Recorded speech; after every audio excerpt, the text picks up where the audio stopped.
Hi guys, welcome back to another lecture series on artificial intelligence. We have come across a long way discussing what is artificial intelligence, what is machine learning. We have discussed that various algorithms are there inside machine learning, which are statistical, mathematical in nature, and that helps in building up artificial intelligence. So, in this video, we'll discuss about regression analysis. So, what is regression? You must have seen this kind of images at many times. So, this is relationship between BMI and fat percentage. So, this graph, this curve, you can find that is actual relationship, and that's mathematical relation. So, this is the data set plotted here. So, out of this data set, we derive a relation, and that relation is able to predict future relationship also. So, future relationship between them. So it is kind of statistical method which estimates the relationship between dependent variable and independent variable. That's it guys. Okay, we'll see how many types of regressions are there. So regression, we have simple linear regression and polynomial regression, which are the main focus today, and we'll also discuss what is non-linear regression.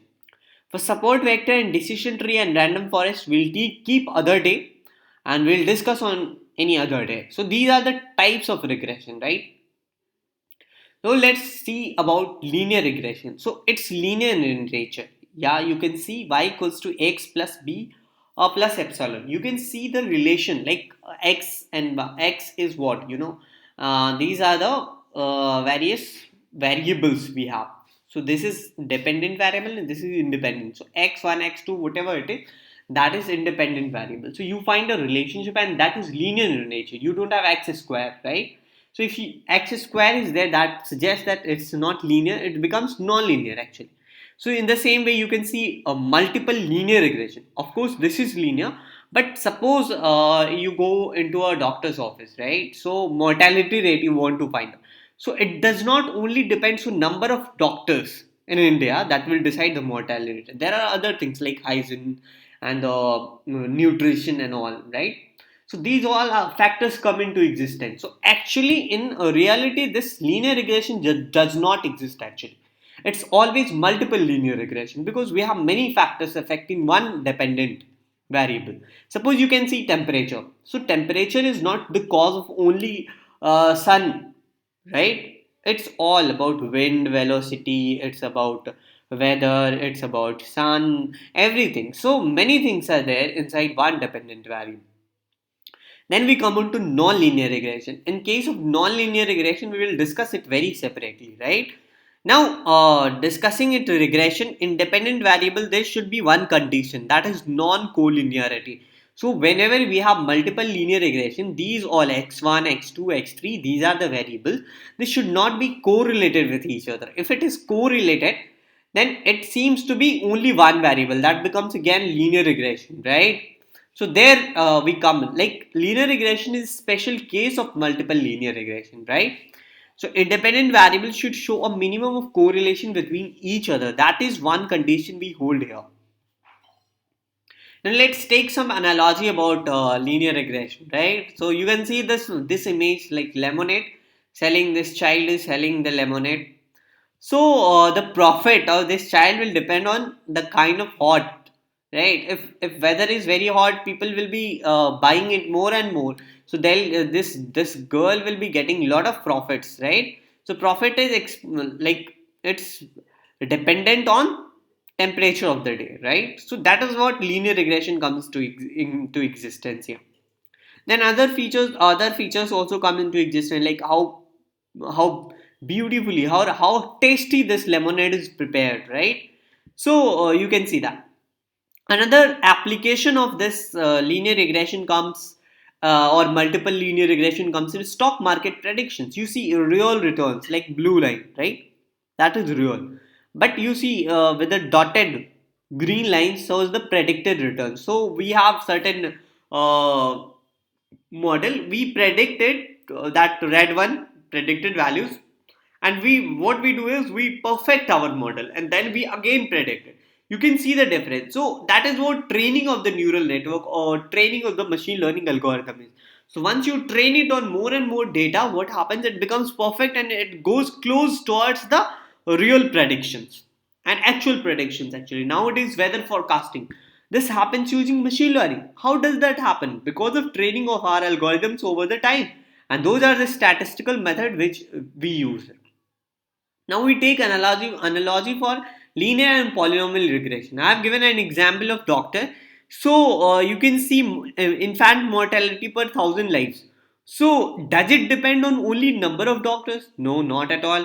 It depends on how many, how diverse the population is, how much hygiene is available, how good is the nutrition of the people, how well they are fed, what is the poverty rate. So these all factors affect the mortality of the infant mortality. So that becomes again the polynomial regression, right?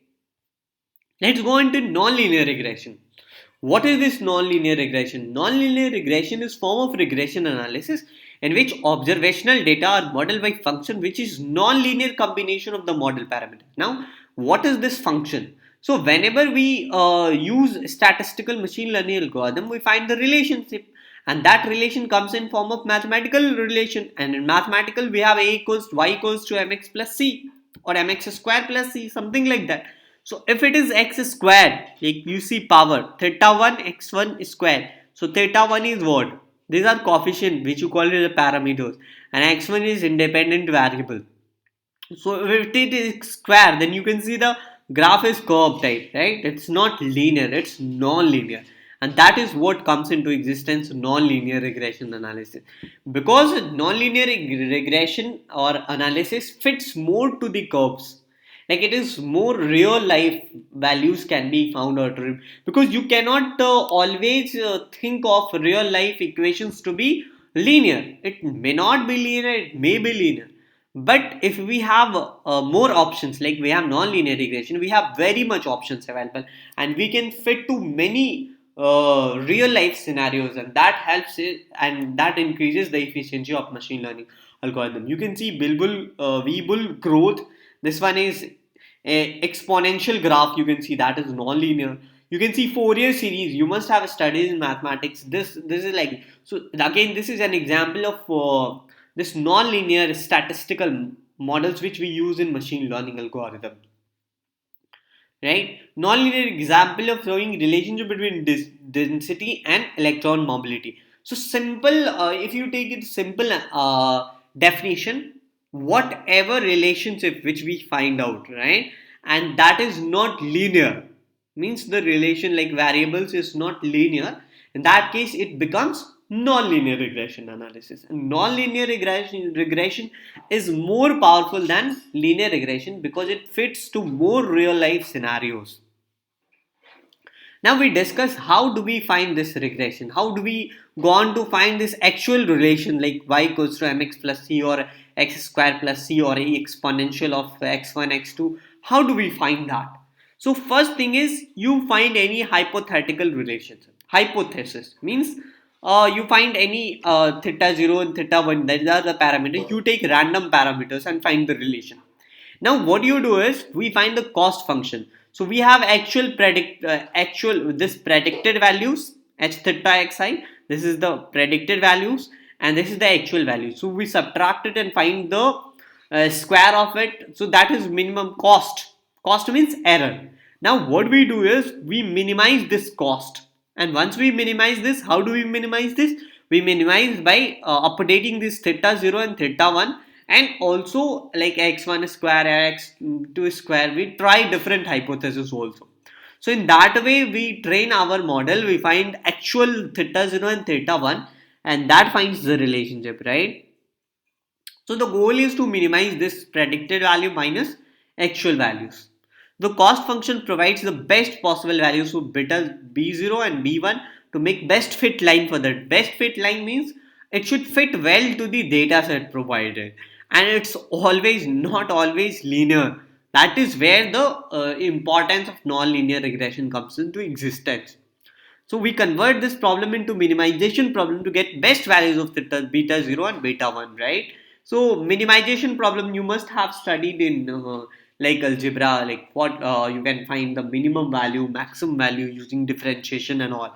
So that is the concept we use here. We'll discuss in other videos. So another important thing is that gradient descent. So gradient descent in linear regression or multiple regression or non-linear regression, it helps in updating the values of B0 and B1 to reduce the MSE, that is minimum standard error. So the idea behind keep iterating B0 and B1 until we reach to the minimum. You can see this one, gradient descent. What happens? Suppose cost is now this one, very high. What we do is we decrease the cost. How? By updating the values of theta 0 and weights actually, initial weights.